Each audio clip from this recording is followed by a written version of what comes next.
Next up on the Cosmic News Network, First Contact with Joshua Pert.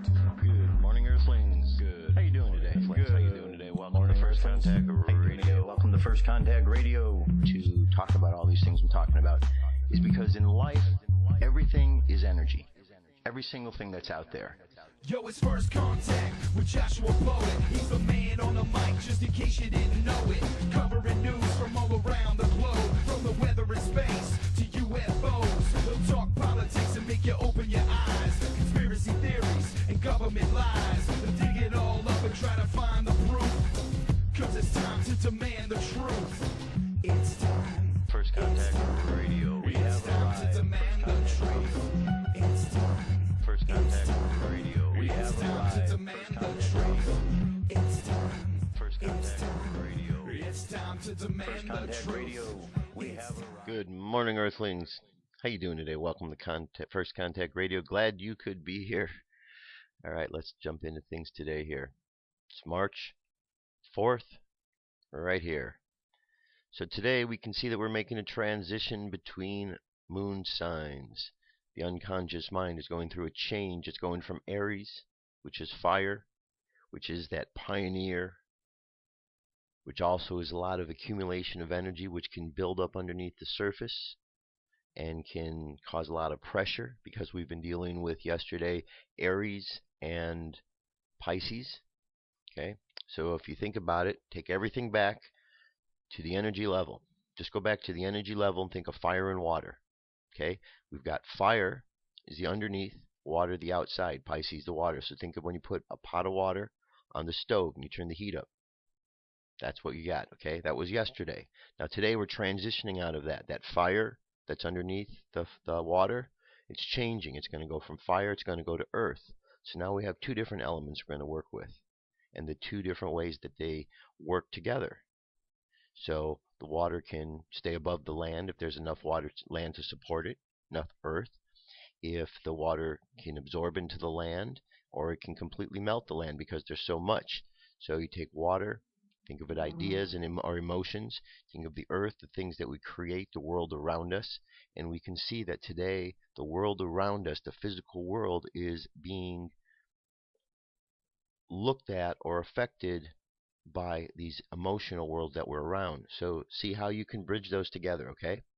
You know, everybody's going to experience what they're going to experience with these energies each and every day. I'm just kind of pointing you out what the general meaning is, and then you kind of go from there. And that gives you all the info you need. Okay? So we're going to make this transition, and we look here to the right. It says 1:12 p.m. The Pacific Standard Time is when we make that transition. So right now we're in that changing of the guard period. We're going from the pioneer, that fire, into the earth form, when things are created. So find a way to manifest that idea physically into the world, right? Now Taurus, the bull, is the tarot card of the Hierophant, which is about the inner teacher. And the reason it's the inner teacher is because even though we are dealing with the outside world, the physical world, the Taurus understands that the path to the divine wisdom comes by following that insight that comes inside. We don't create ourselves. There's something much deeper, and that's where we have to go in, to that spiritual teacher. But we live in a world where there's a lot of voices, a lot of energies around us, and we need to be able to differentiate from those voices to the voice. Okay, there's the voice of God, and then there's the voices of all the other entities. Well, we need to be able to understand. So at any given time when we're having a communication, we can understand who we're communicating with, what that source is, okay? And you understand, as you meditate, you experience all of these things. So I'm not telling you anything new, just confirming what it is you're already knowing. And that's where we're at. No squares, no triangles to be aware of. So just changing of the guard. So we're going to be Piscean Sun, conscious mind, emotions, love. And then we have a Taurus or earthly unconscious mind, physical world, how we're going to create things, what is the practicality of the situations that we're in. Numerology for today is a 5. And interestingly enough, that would be the tarot card of the Hierophant, which is just what I was telling you about for the energy of Taurus. So let me set something up for you here. Here's what the 5 is all about. And here is how we arrived at this 5. Just like this.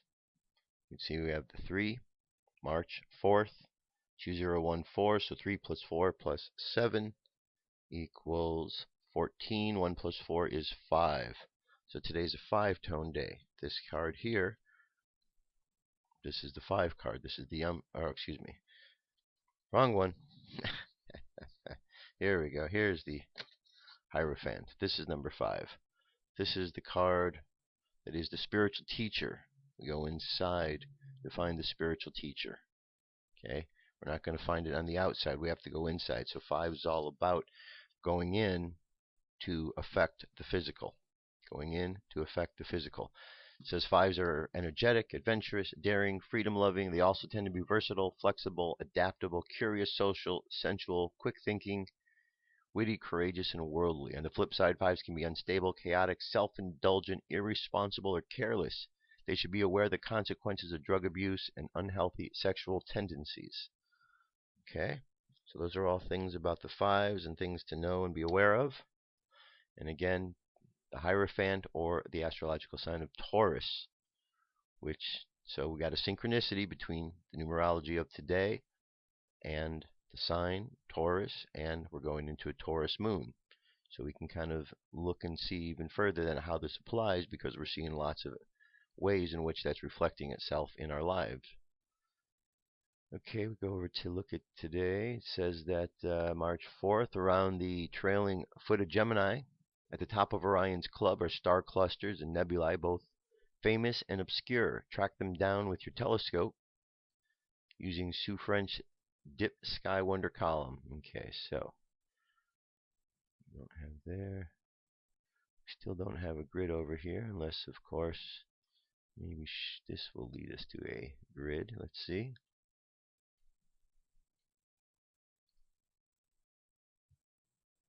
All right. Yeah. Well, I'll just come back to that, or links available. You can check it out. All right, but we're looking for at the foot of Gemini, the top of Orion's club, are the nebulae, and we'll be able to just kind of get a view. Okay. All right, moon phase, waxing, making our way up to the full moon, 14%. Mayan Oracle, we're at an 8-tone day. 8-tone is called the galactic tone of integrity. We're a serpent, red serpent, so the galactic serpent, guided by the moon. Serpent is life force energy. The moon is all about purification. The idea of universal water. We're dealing with Pisces, which is water, so there's a common theme going on with water there.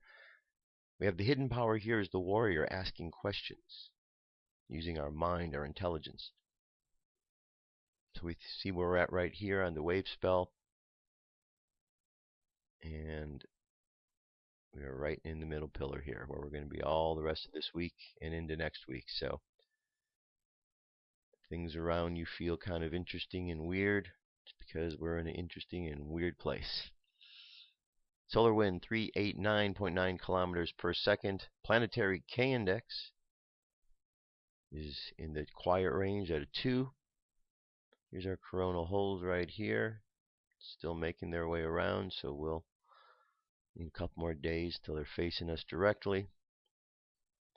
M-class flare possibilities drop down to 60, X-class down to 15, and geomagnetic storm activity is getting close to be non-existent.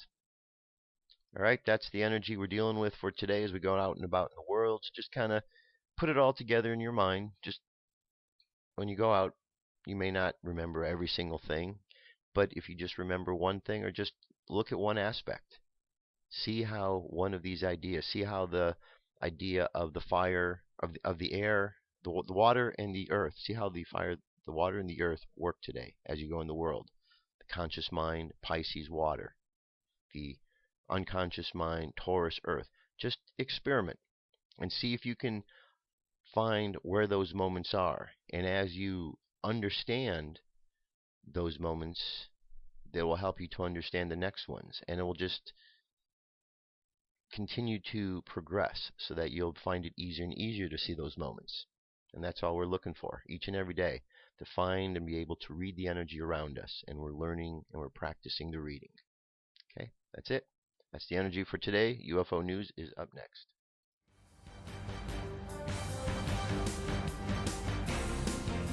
This is the UFO News with Joshua Poet. All right, Dirk. Thank you very much. Today, we're going to go first off up to the sun, because we have the cube up by the sun again. Here it is. Cube returns to Earth Sun with a fleet of orbs, March 3rd. A lot of people assume these videos are fake, and that is 100% wrong. They are real. I can confirm it myself and have many times over. These UFOs are massive in scale. As a matter of fact, I am looking at the Cube UFO right now using my iPhone app called Soho Viewer. And yes, it's there. I will take a screenshot and post it below. The cube can be found at labeled Lasco C2 on 2014 the 3rd, 2324. This video below was made by Muhunzin74 of YouTube, and he never lies about these UFOs. There's nothing to lie about because they are there. If you call him a liar, then you are calling me a liar, and you should not be on the site at all. I don't take such accusations lightly. These UFOs were first announced to the world back in early 2012 by Russian scientists who stated that they were UFOs as big as our moon and Earth itself, shooting around at high speeds and often making sudden right turns without slowing down. Now NASA photos do confirm that there are anomalies that are orbiting our sun. One of them is a cube, but today the cube is accompanied by a fleet of orbs. Okay, here's the screenshots that Scott took. And let's take a look at this. Now, we've seen plenty of these, right? Let's see, is this the shots we saw the other day? And I know there are those who say, no, these aren't orbs. These are just, things that come off the sun when it has a flare. It's just, gas or reflections or other things. And I don't think so. These look very much like something more than just residue from a solar explosion. These look like objects to me. Actual objects. And apparently to Scott as well, which is why he's putting them there, and Muhunzin, who made and captured this image. So something is definitely going on. Okay?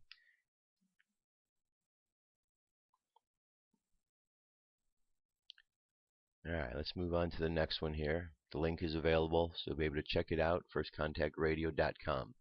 Now here we're going to go to Popocatepetl, UFO near volcano Popocatepetl, Puebla Huejotzingo on March 1st. Alright. An extraordinary UFO crosses near the Popocatepetl volcano with unusual features as shown in the video. We visited the town of Huejotzingo to visit relatives that we have a spectacular view of Don Goyo, who let us enjoy a panorama and spectacular view in various parts of the view. And on the night of March 1st, we continued to use our surveillance cameras in the Yukon Ranger. We caught an object flying at low altitude, which is to show our family we were accompanying that day, and we were surprised the object cruising very low and with a characteristic shape that identifies it. It is remarkable evidence from a place where people continually observe UFOs near and going to the volcano. The lights are of unknown origin, moving in and around the crater or around the villages near Popocatepetl. This is further evidence. Alright, say that 5 times. Popocatepetl. That's a challenging one. Popocatepetl. Alright, here we have a 5-minute video. I'm not going to play the whole thing for you. But you can just capture this. Remember, there's also that still camera that shows on it. the webcam. Okay, just zipping through. Alright, I'm going to leave the link so you can check it out. This says, this is a story from Brad Steiger over at UFO Digest. I was 11 years old in 1947 when the modern era of UFO began. Each night that summer I scanned the open skies above our Iowa farm and wished upon many stars, hoping that one of them might soar away at enormous speed and reveal itself to be a flying saucer. I finally had my wish granted in 1966 with the sighting that easily surpassed the most brilliant technology efforts of Hollywood to depict the aeronautical superiority of advanced extraterrestrial civilization. In the mid-1960s, the physical nuts and bolts theorists had a firm hold on general public's imagination, and respectability in the UFO community demanded strict adherence to the extraterrestrial hypothesis. And even though I had come to investigate UFO reports from the field of physical research, my excitement over the possibility that extraterrestrial civilizations were making contact with our own easily made me susceptible to prevailing consensus that flying saucers came from outer space had landed. In the early summer of 1966, my first UFO book, Strangers from the Skies, made the paperback bestseller list 2 weeks after publication. Just a few weeks before Strangers from the Skies was published, my study of poltergeist phenomena, Strange Guest, was released, and later that same summer my biography of the great screen lover Valentino was published with a national publicity campaign. It is truthful to say that flying saucers jump-started my career. My day job at the time was teaching English and creative writing and serving as a faculty supervisor for student publications in Midwestern College. Prior to that, from 57 to 63, I had served in the same capacity at the high school in Clinton, Iowa, one of the Quad Cities of the Mississippi River. So it was on one warm summer night in 1966 that I and my family were enjoying a cookout with the Smith family in the backyard in Clinton, and Warren's wife Joan spotted a particular zigzagging light in the night sky. The principal topic of conversation that evening had been UFOs and the success of Strangers from the Skies. Now it appeared as though a UFO had been eavesdropping and had appeared right on cue. "That's no meteorite or satellite," my wife Marilyn pronounced with earnest conviction as she pointed out the object that was moving rapidly in its erratic course. "And it's certainly no conventional aircraft," Warren confirmed. "Look at the way it moves, those right-angled turns." Within another few moments, the UFO performing these aerial acrobatics was joined by another lively light in the sky, then another. I remember being so excited that I could barely do more than utter, "This is unbelievable," over and over. Our combined family of 8 kids, ranging from toddlers to preteens, were shouting and pointing at the sky as if Santa and his sleighs had appeared. Warren laughed and teased me that I had finally seen the UFOs after I had written a book about them. This is where I should stress that none of us adults had nothing alcoholic to drink that night. At that time in my life I drank nothing stronger than Dr. Pepper. And at the end of a workday, Warren, on occasion, would have a shot of bourbon with a glass of Coca-Cola. Neither of our wives drank. About 15 minutes of watching the impossible aeronautics above us, Warren suggested that we might get an even better view of the performance if we were to drive down by the river. I suggested a spot a few miles from the lights of the city, a clearing that I had gone target shooting when I lived in Clinton. It was close to the river and surrounded by the thick growth of trees and brush. It was as if a carefully planned aerial pageant celebrating the angle maneuvers of UFOs awaited us. After a routine of seemingly impossible flight patterns, 4 brightly glowing UFOs hovered opposite each other and appeared to shoot lightning bolts of beams of light at each other. Were they exchanging energy, or trying to shoot each other down? The objects did not appear intent on destroying one another, for the crackling lightning exchange continued quite some time for a range so close that they could not have missed their target. After several minutes of this strange procedure, 3 of the glowing UFOs descended in what became known to researchers as the falling leaf motion downriver. We watched them closely until the objects dropped below tree level. Good Lord, the flying saucers apparently had a base there. Somehow it seemed appropriate that the thick woods near Mississippi would make a good hideaway. Then, from another even further down the river, 2 UFOs began to ascend in that same particular falling leaf movement, only this time they were rising. Once they had attained a certain altitude, however, the vehicles zoomed off at astonishing rate of speed. that appeared to signal the conclusion of their performance. The 4 UFOs that remained within the field of vision suddenly moved quickly off to various positions in the night sky and froze, looking now like ordinary stars. So there's more to this article if you want to read it. If you're familiar with Brad Steiger's work, very good writer. So something to continue on with. Here we go. Is a massive UFO hoax being planned? Good question indeed. We've heard of Project Bluebeam. So we do need to just be aware that there's someone that wants to try to fool people. Says I get irritated when I hear of someone hoaxing a UFO sighting or ET experience. It is an insult to those of us who have actually had an experience that has changed our outlook, our lives.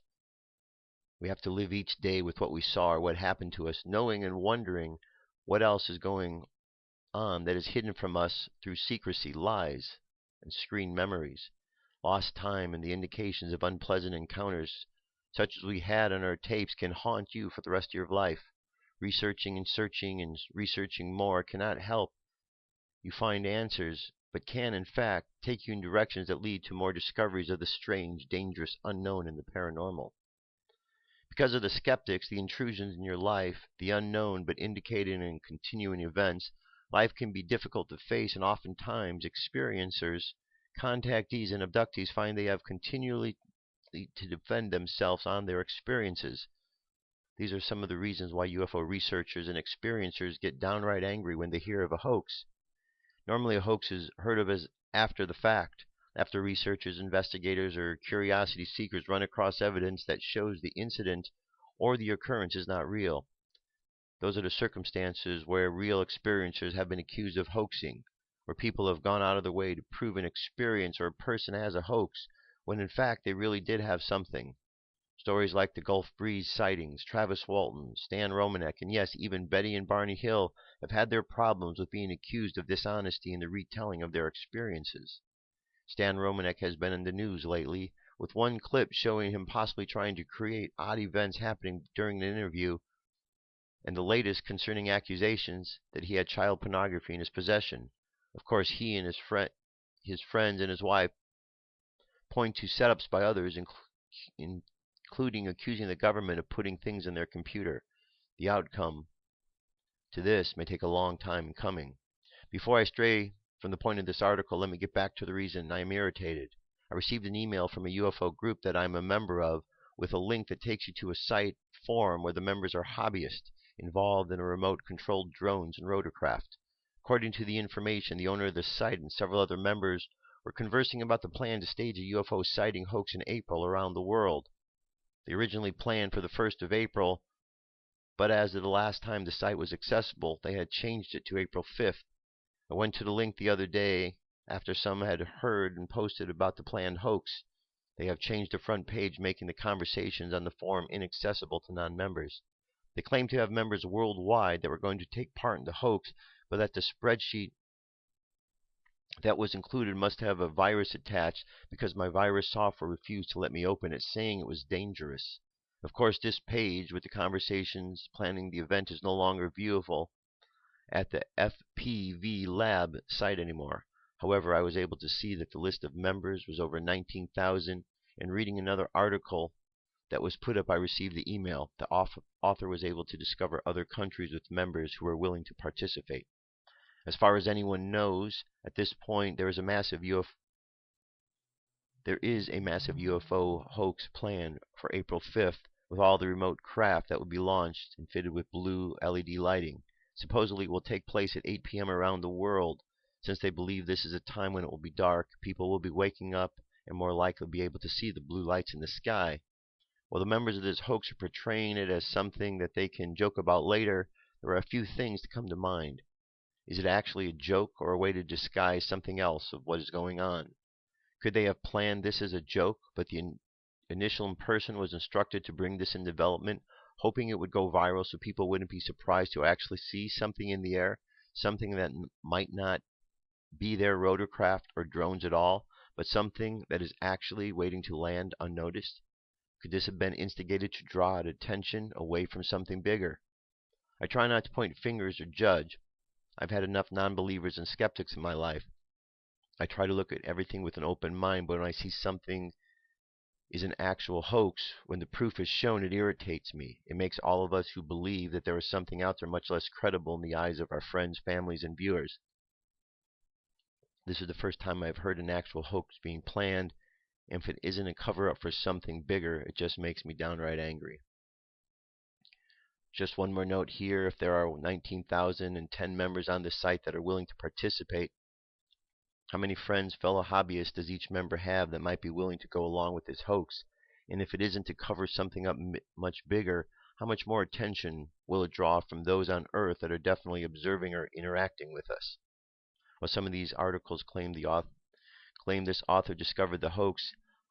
I have to add that I received a link in an email days before any of these articles appeared, and it kind of irks me that someone would use this information to their advertisements, trying to get people to buy their book. Alright, so something important to be aware of. Yeah, hoaxes are no fun. People do them, don't understand why, but they think it's a joke, haha.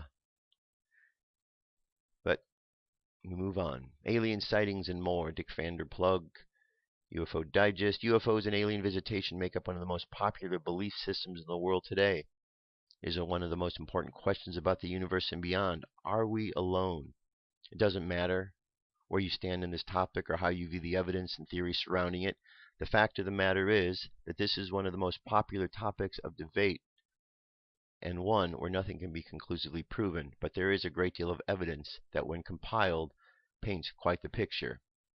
And here we have information about the UFO Investigations Manual from 1892 to present day by Nigel Watson. We have one of the best books concerning the topic to date. It is much like a textbook, and the approach strays from the sensational and focuses on what we know. It traces the history of recorded sightings, where to look for UFOs, the hotspots, various theories and alternative explanations, and much more. So I wanted to make this link available so you can check that out. And here's a couple of viewing for later viewing. This is from the Hangar 1 UFO Files. Inspired at least one viewer to file a UFO report with MUFON. According to the database, the witness had a UFO encounter at about 10 a.m. on July 10, 2012, but had kept details to himself until he saw a few things in Hangar 1 which showed objects that resembled his original sighting. The Hangar episodes are based on the MUFON case files. So this has to do with being inspired. That's kind of what their idea was, to some degree or another, to inspire others to want to get out there and report what they're seeing. And the very last one here, this is a link to Ancient Aliens. You can see that it is it's right here, so you can check that out. Anyway, this has to do with shamanism. Throughout history, spiritual leaders known as shamans have healed, protected, and advised their people. But are they simply putting in elaborate ceremonies, or could they be in contact with extraterrestrial realms? The Mongol army crushed their enemies and built a massive empire with the help of powerful shamans who could manipulate the weather. Amazonian shamans believe otherworldly beings taught them how to create powerful brew that allows them to travel beyond the earth to gain knowledge. And on the desert plains of the Kalahari, the San Bushmen practice elaborate trance dances that unlock supernatural capabilities in their healers. Can shamans really communicate with otherworldly beings? Is it possible that through these spiritual mediators, extraterrestrials were able to influence mankind in the distant past? And could such celestial communication continue even today? Good questions, good questions. In order to find the answers, check out the video. Alright, that's our UFO news. I'll be right back. Let's jump over to here. Stay tuned. Come into our circle, Great Spirit. Fill our souls with peace.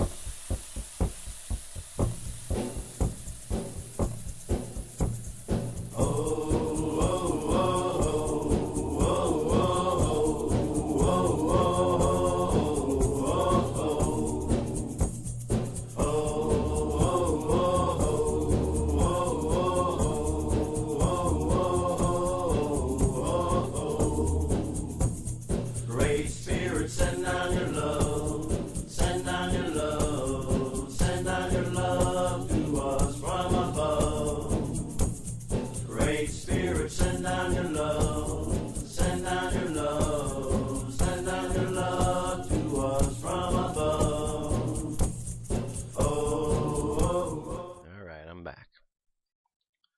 So let's turn our attention to one of my favorite subjects, God.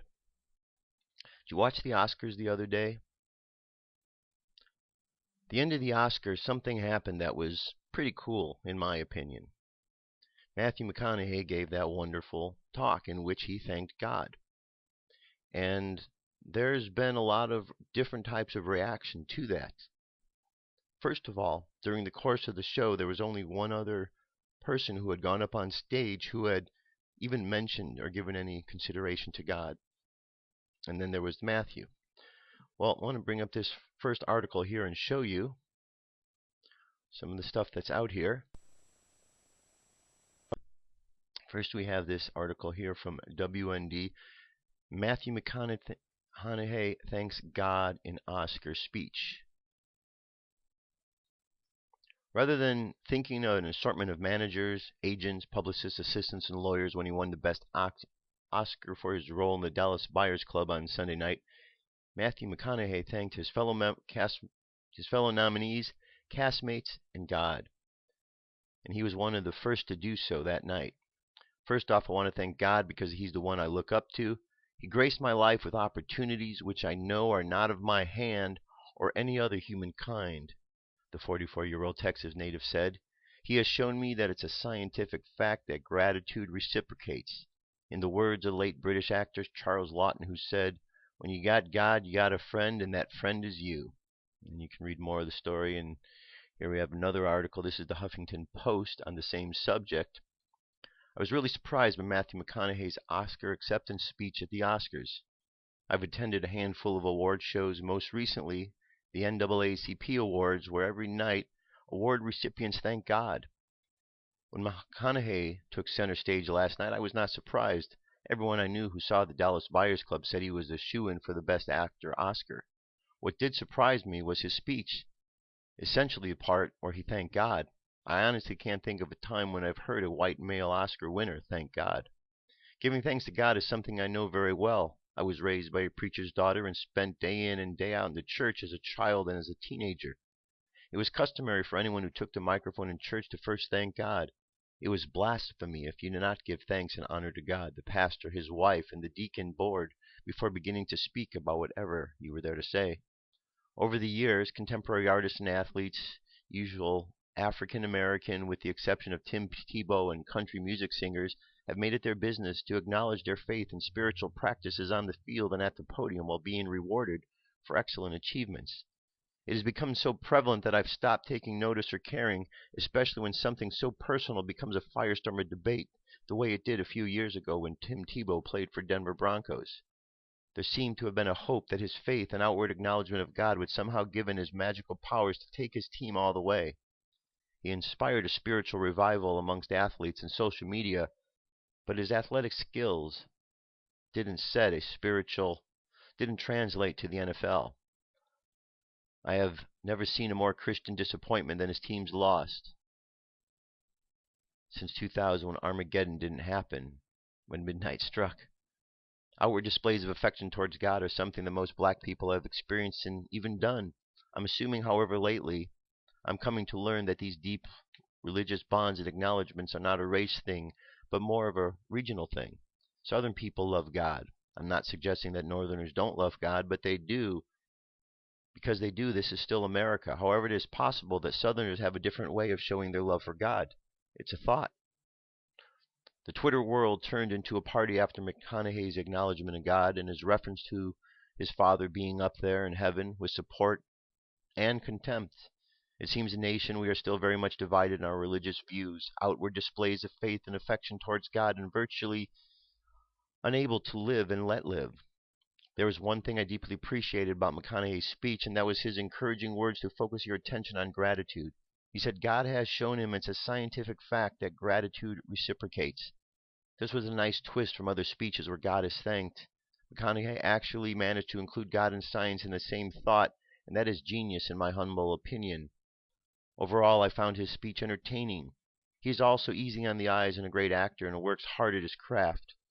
If I had one complaint, it would be that McConaughey referred to God as a he and not a she. Congratulations, Matthew, on your well-deserved award. Keep counting your blessings. So I personally thought that that was awesome that he got up there and gave that. Now, some people don't understand. You know how when you mention God, you ever see the look of fear that comes up in somebody's eyes? That's what I see. And I don't understand why there is such an aversion to God in Hollywood. And you could hear that after he said that, there was very few applause in the room. There was a handful, but not the big majority of the room. I don't quite understand why that is, because anyone who is an artist understands that there is a creative spirit bigger than you that flows through you. That's where the inspiration comes from. So to not honor or acknowledge that just seems that just doesn't seem to make sense. You honor and acknowledge that which makes us up. So it's a weird thing, but I'm glad that he did. And I think that it will bring further insight, and it certainly brought a discussion up which is necessary. Why does Hollywood have this attitude? And people around the world are seeing this. You know, I've spoken to people around the country in the last day or so, and people have noticed what went on there and the attitude. So it's making a difference. So in that regard, I wanted to jump over here and I want to read something from the Book of Knowledge, Keys of Enoch Book of Knowledge, and this relates directly into everything I was just talking about here. Let me get you the right image first of all. That'll make all the difference in the world. There we go. Okay. Book of Knowledge. This is made up of several keys, 64 keys to be exact. I'm going to read you from the first key. We live in a many and one universe. Okay, so let me go and read a little bit about it. These are the first three keys. Well, let me read all three actually, because it's going to tie in. First key, we live in a many and one universe. Second key, the creative mind as the center of the universe is known as the Lord, King, and Redeemer. And last, the creations which survive are creations which desire that the species gather light and light unto the image and the similitude of the higher evolution which is the living universe. These are the first three keys of the Enoch scroll, and when Enoch programmed these keys into me, explained that we are part of an open-ended universe. Being part of an open-ended universe, we are part of an open-ended mind. Being part of an open-ended mind, we are part of an open-ended universal image.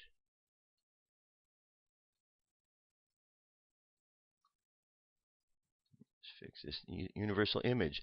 If we look at the first three keys, we will see that in the many and one, there is a relationship of universe to universe and universe to many universes. By seeing universe to universe and universes to many universes, we see the overall plan of development as requiring a higher mind. The higher mind is seen as the Lord, Adonai, King, Melech, and Redeemer, Messiah. The knowledge of the living mind comes after your living mind becomes open-ended.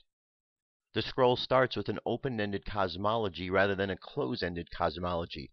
For if it were to say in the first key, the creative mind as the center of the universe is known as the Lord, King, and Redeemer, it would put all galaxies into a single universe. And man, by starting out with his own third-dimensional concept of God, would limit God to that universe. And he would argue with his fellow man as to the meaning of God and the definition of what is God.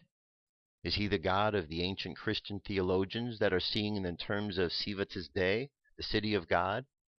Is he God in terms of what the Kohanim, the ancient Judaic theologians, are seeing in terms of the Melech Shamayan? Or is God beyond the nature of description, whereby a Yod-He Vah-He means that which should not begin to divine, what is beyond definition? If you look beyond definition, what do you see? Universe beyond universe. You see the many and you also see the one, or as the Greek philosophers would say, the En Kai Pan. And when you see the many as well as the one, you recognize that the most perfect plurality is also the most perfect unity. By going into the splendor of the universes, you recognize the higher plan of creation and that can be seen in this universe and in this level of creation. Then you can understand that one must go beyond all theologies and all cosmologies which say, this is God here, only in this level of creation. For God is neither here nor there, neither po nor ti, as the Greek philosophers would say. He is seen in all universes. Therefore, you must recognize all universes in order to see God. And he cannot be seen in the image of your own creative universe, for he is beyond all images. He is beyond all universes, and yet all universes function collectively as the brain diagram of the higher order of creation. So why has there been a testing of God? What unworthy deed has God done that man must scandalize his name with his own laboratories of delusion? Can the perceptual form of the planetary mind be so vain as to suppose that the universe does not exist beyond the scope of his own three-dimensional matter-energy body? Has no one spoken concerning the end of age in which the illusions of the corrupted mind energies will cease to function in thoughts and forms? If the planetary mind cannot see the nature of God and the cosmos within the collective I am of the higher evolutionary body, how shall it determine its course through the heavens in order to behold and declare the true and certain nature of life as recreated within the universe of living light? The universe which surrounds us is full of love-powered emanations and love thresholds into which man, as son of man, will evolve as life begets life in eternal life. This shall be the communion of light, which shall evolve into the eternal body of light known as the brother of light. Therefore, grasp not at the spiritual inversions of light into matter, life into death, but awaken your vision with the light and the love and the grace and the humility before the magnificent and beneficent one of eternal peace. Now, that's a whole lot to contemplate there, but that's kind of the crux of everything.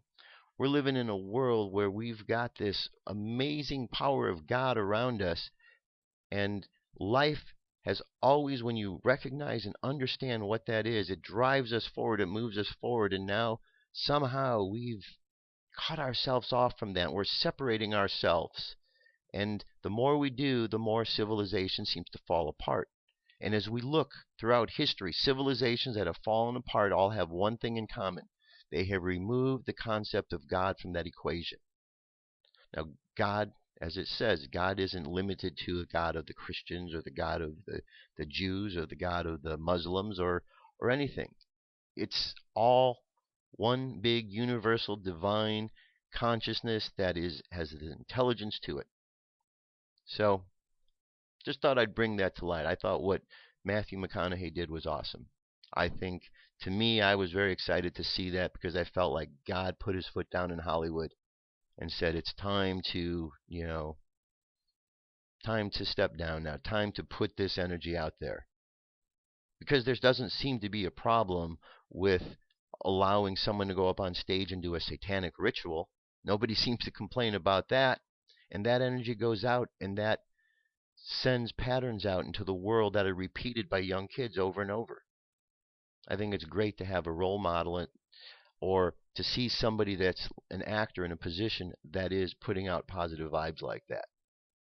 Hey, how bad would it be? Kids go out there and they want to emulate, God. They want to go out there and they want to look up to God because of that. That's awesome. So the Tim Tebows of the world, the Matthew McConaughey's who are talking that, anybody who's out there, if you're spreading the word of God, that's good. That's what we need every single day. That's what I believe will help this planet more than anything else. Us stepping back into that power. Because ultimately it's knowing and finding out more of who we are. All right? All right. So move on to the next piece here. We're going to deal with, the pyramids in Bosnia. This is an article about this. In October 2005, international media covered a sensational story of man claiming to have discovered a group of huge, previously unknown ancient pyramids in Europe. This man, anthropologist Dr. Samir Osamagic, made his fantastic announcement to journalists that he had found the biggest and oldest pyramids in the world, and incredibly, were to be found buried in the most unlikely of places, Bosnia. The ancient structures, Osmajic explained, were buried in the hillside surrounding a small sleepy town called Visoko, located 25 kilometers northwest of the Bosnian capital of Sarajevo. The town, now barely known for its once booming leather industry, would become the center of fierce international debate, which after 8 years continue on through to this day. In 2006, after initial probing and surveying, Osmagic created the non-for-profit Bosnian Pyramid of the Sun Foundation, and in the summer of the large-scale excavations began. Almost immediately after he started his project, the authenticity of his miraculous find was to be called into question.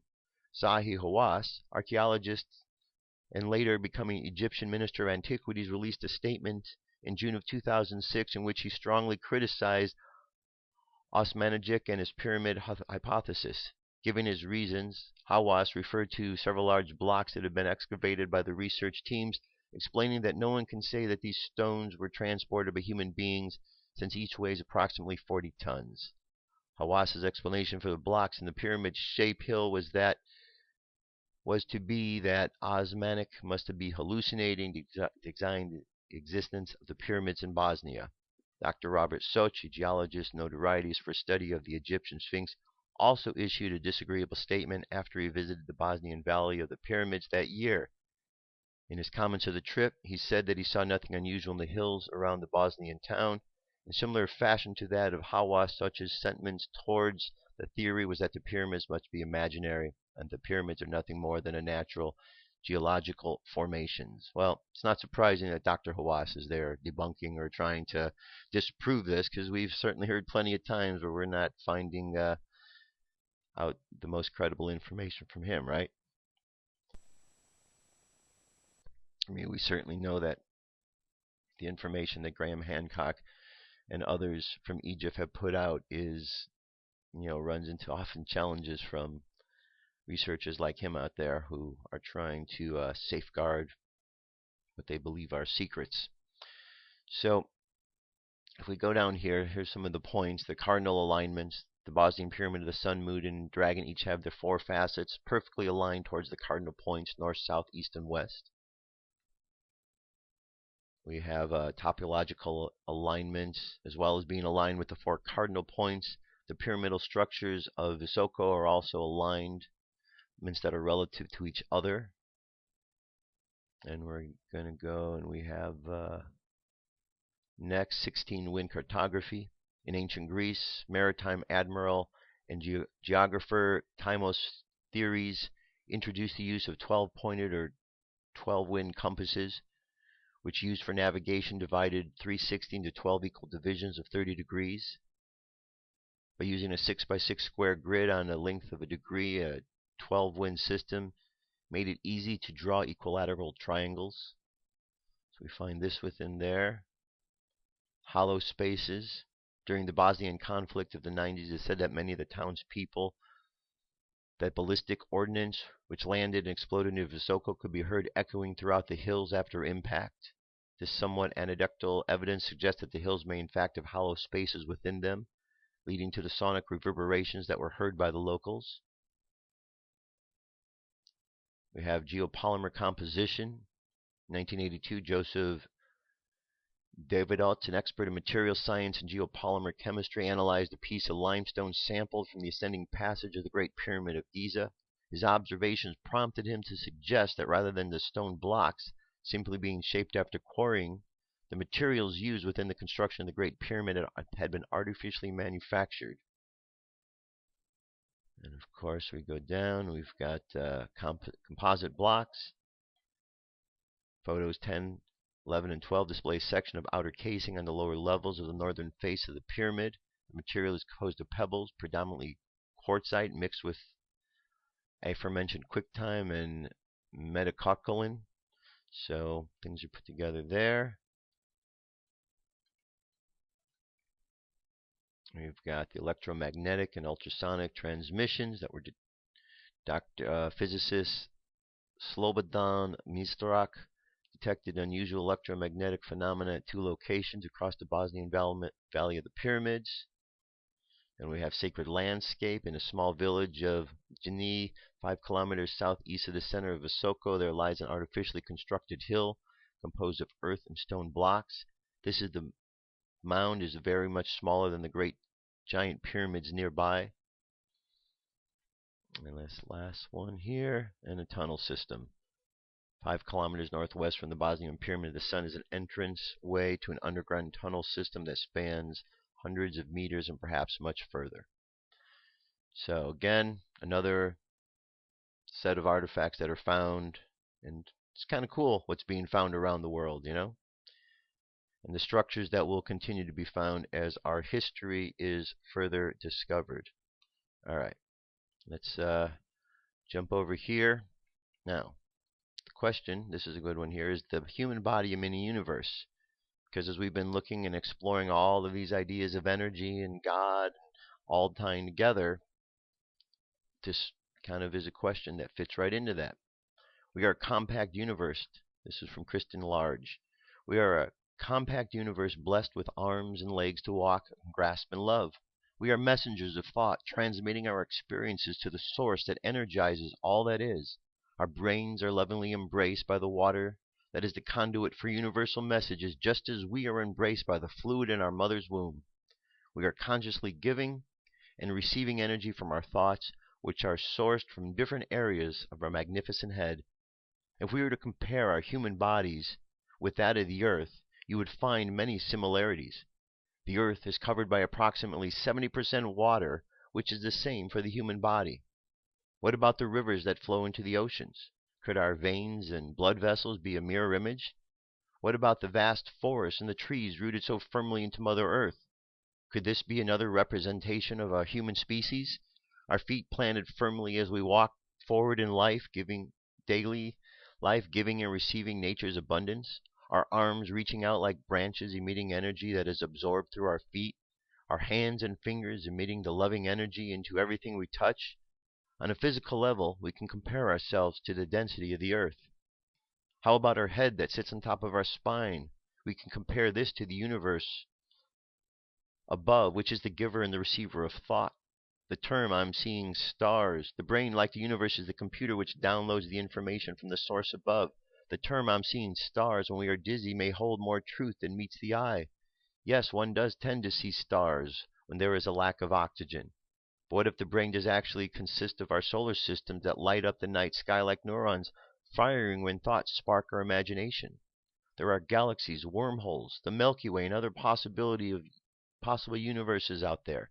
Our expanding consciousness today is discovering and uncovering new and old philosophies, prophecies, and discoveries pertaining to the all-encompassing universe and individual consciousness. They are all one and the same. What if we tie the human emotion, how it intertwines with nature? What if the day brings sadness upon waking? We go about the morning with heaviness upon our shoulders. You glance outside and notice it is overcast and gloomy. The afternoon brings showers that evoke tears. Perhaps it is not seen as an individual reference, but one of the global consciousness. It is compared to the butterfly effect, where one thought sends a wave that ripples across the globe. A hurricane or a strong wind can be summed up by the anger of the human psyche.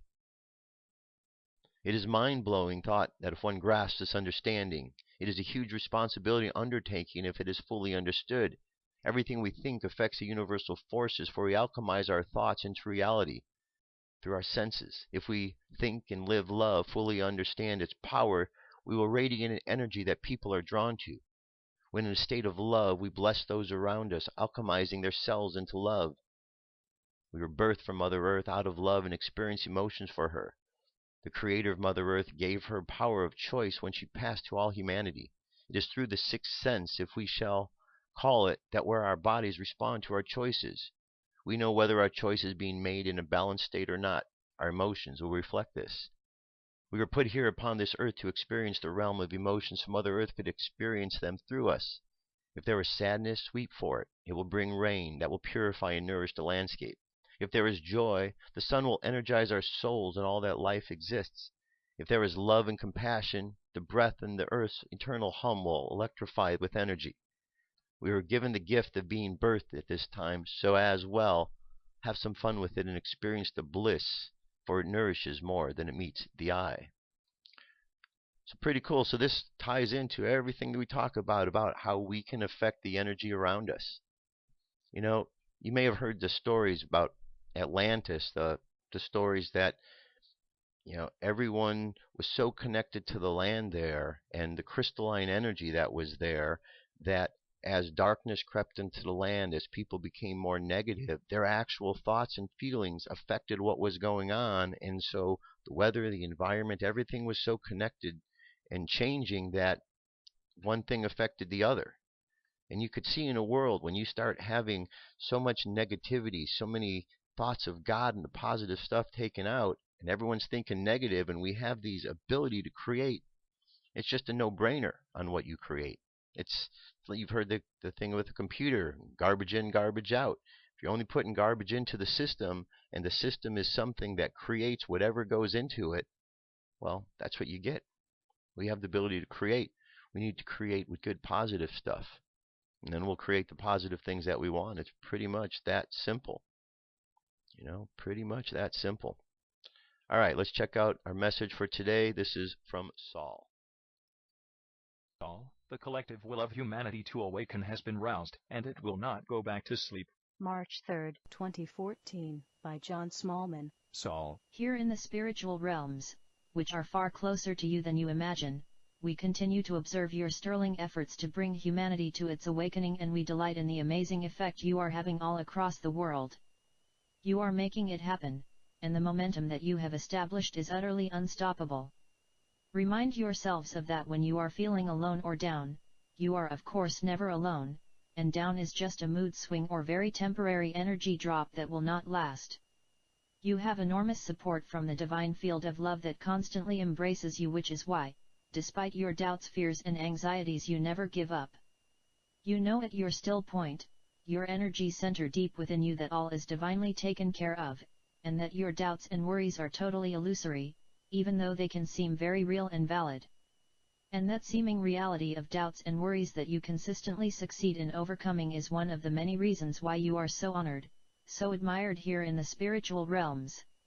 Great joy awaits your awakening, and you will not be denied it, because your Father's will is never denied, and His will for you is eternal joy. Humanity's progress on the path to awakening continues to accelerate, as the love that more and more of you are intentionally extending and sharing spreads across the world, infiltrating every human community, raising spirits and hopes for a new way of living that lays down arms permanently, and engages enthusiastically in harmonious communication for the benefit of all on earth. The collective will of humanity to awaken has been roused, and it will not go back to sleep. You are on course. You are heading in the right direction, and you have reclaimed the power that you had given over to the distractions of the illusion, which have so beguiled you over the eons. Momentary distractions will still confuse or waylay you, but only momentarily. As you search forwards towards your divine destination, whose glittering lights are drawing you onwards. The end is in sight, and now, even as you are still seemingly immersed in the illusion, you can no longer fail to see it, because you have opened to the light, and it is that which is drawing you in towards itself gently, lovingly, and utterly irresistibly. It is with great joy that we watch over you, our beloved friends and siblings, as you progress steadily along the path to awakening. Your awakening has never been in doubt, but it has seemed to you to be taking an inordinately long time to happen. Don't worry. The love that you are all extending and sharing so enthusiastically and powerfully is insisting on humanity's awakening, and love will not be denied. And, of course, you yourselves are also insisting that you wake up, because you are truly slept out. Those of you who remember happy childhoods can probably remember waking up, thinking, oh, another school day, and then going back to sleep until your parents yelled at you, you're going to miss the bus, and then having to leap from sleep into instant wakefulness, much against your wills, rush to wash your teeth, grab some cereal, and scramble onto the bus. But on Christmas Day, or on your birthday, your waking changes suddenly from oh no, sad face, to oh yes, smiley face, as you realize what day it is and you leap into life awake and joyful. Well, the awakening that awaits you is way beyond any kind of joy or delight you may have dreamed of or hoped for, and there will be no disappointments, period. With so very much love, Saul. All right. Good one as always. And let's do our meditations. Go ahead and close your eyes. Take a deep breath. And exhale. Take another deep breath. And exhale again. Take another deep breath. And exhale. And just keep breathing in and out. In and out. And just feel the sound of your breath. Feel the rhythm of your breath. And just contemplate these words of these affirmations. I am feeling healthy and strong today. I have all that I need to make this great day of my life. I have all the information I need to solve any challenges that come up today. I have the knowledge to make smart decisions for myself today. I make the right choices all day using my inner wisdom. I am happy and content with my life. I am patient and calm and greet this day with ease.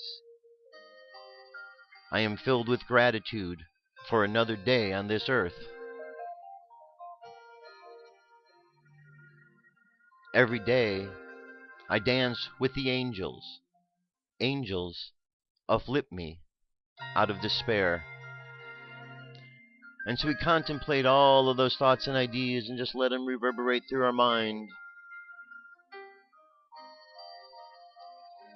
And as we contemplate the ideas of life and the energies of life, we understand that we are part of something much bigger than us.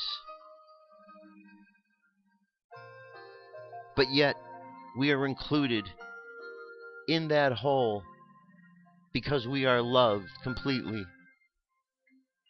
by all of the energy that makes up all that is. And as we contemplate the energy, we realize that it flows on and on. And as we feel this flow of energy in our life, at each and every moment, we have an opportunity to work with it, to co-create with it.